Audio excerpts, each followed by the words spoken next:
Good morning students যিসকলে matric দিবা তোমালোকৰ কাৰণে এটা বহুতেই ডাঙৰ খবৰ লৈ আহিছোঁ নাজানিলে মেট্ৰিক পৰীক্ষা দিবই নোৱাৰিবা গতিকে ভিডিঅ'টো সম্পূৰ্ণকৈ চাবা আৰু ভিডিঅ'টো যিমান পাৰা সিমান শ্বেয়াৰ কৰি দিবা ছাত্ৰ ছাত্ৰীসকল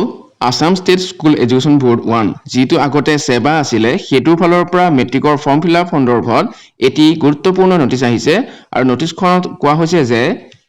It is for information of all the schools affiliated under Assam State School Education Board Division 1 that the dates of the form fill up for appearing in the SSLC examination 2026 through online examination portal that is sebaregistration.org has been scheduled as below. অর্থাৎ কোৱা হৈছে যে Assam state school education বোৰ্ডৰ আণ্ডাৰত যিবোৰ আমাৰ চৰকাৰী বিদ্যালয় বা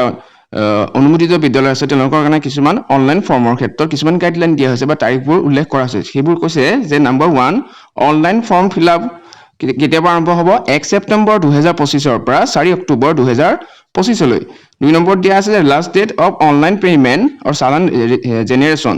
10 অক্টোবৰ 2025 অৰ্থাৎ তোমালোকে লাষ্ট যেতিয়া অনলাইন পেমেন্ট কৰিবা পৰ্টেলত গৈ পাৰিবা সেইটো পেমেন্টৰ লাষ্ট ডেটটো হৈছে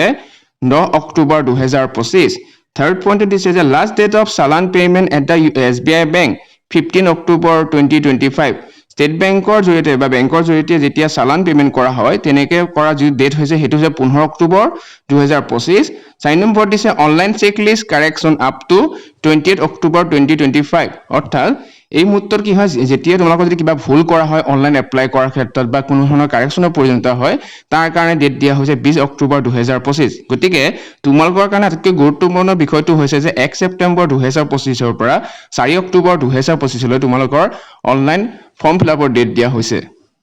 ছাত্ৰ ছাত্ৰীসকল পৰ্টেলত যিটো আমাৰ নটিফিকেশন দিছে সেই নটিফিকেশনত কেইটামান অতি গুৰুত্বপূৰ্ণ কথা কোৱা হৈছে ভালদৰে মন কৰিবা তাৰ প্ৰথমতে কৈছে যে Students' name will appear in the portal only if the marks of the unit test 1 is available in the marks entry portal against the student. অর্থাৎ সেই ছাত্র বা ছাত্ৰীগৰাকীৰ যদিহে নামৰ বিপৰীতে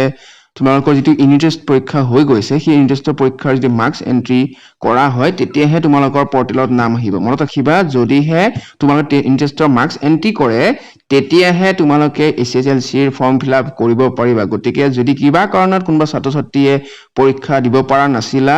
তেনেহলে তোমালোকে স্কুলত এখন এপ্লিকেশন দি হলেও যাতে সেই এন্ট্ৰি মাৰ্কছটো এন্ট্ৰি হয় হেতু এনচিও কৰিবা যাতে সেই মাৰ্কছটো তাত ভৰাই দিয়া হয় নহলে তোমালোকে কোনো পদ্ধতিৰে কি কৰিব নোৱাৰিবা ফৰ্ম ফিল আপ কৰিব নোৱাৰিবা লগতে তোমালোকৰ সকলোৰে কি হ'ব লাগিব এটাকৈ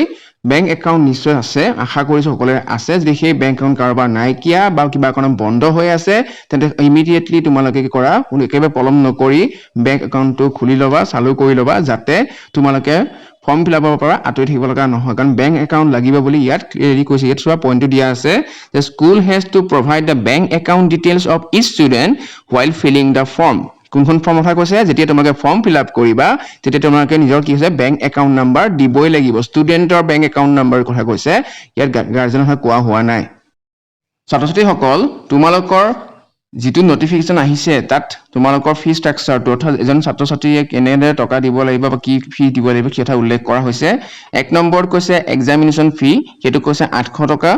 Number 2 দিছে প্ৰ্যাকটিক্যাল এক্সামিনেশ্যন ফি at 50 টকা 3 নম্বৰ দিছে সেন্টাৰ ফি যেটো 350 টকা কিন্তু এই ক্ষেত্ৰত এটা কথা আছে যে যিসকলৰ প্ৰ্যাকটিক্যাল এক্সাম আছে তেওঁলোকেহে সেই 50 টকা দিব লাগিব আনহাতে আমাৰ যিসকল ছাত্ৰ ছাত্ৰী বিপিএল ৰ হয় অৰ্থাৎ যাৰ বাৰ্ষিক ইনকাম ঘৰৰ বাৰ্ষিক ইনকাম পৰিয়ালৰ বাৰ্ষিক ইনকাম 2 লাখৰ তলত হৈছে তেওঁলোকে ইনকাম সাৰ্টিফিকেট জমা দি ফেলাই এই টকা দিয়াৰ পৰা ৰেহাই পাবা কিন্তু এই সুবিধা সেই সকল ছাত্ৰ ছাত্ৰীহে লাভ কৰিবা যিসকলে 2023 আৰু 2024 চনত ক্লাছ 9 ৰ ৰেজিষ্ট্ৰেচন কৰিছা গতিকে তোমালোকে ইনকাম সাৰ্টিফিকেট সেই সকল সাৰ্টিফিকেট ষ্টুডেণ্টেহে দিব পাৰিবা বা এই 2 লাখ টকাৰ যাৰ ইনকাম সাৰ্টিফিকেট জমা দিবা তোমালোকে সেই সকল ছাত্ৰীহে দিব পাৰিবা যিসকলৰ 2023 আৰু 24 চনতহে ৰেজিষ্ট্ৰেচন কৰিছা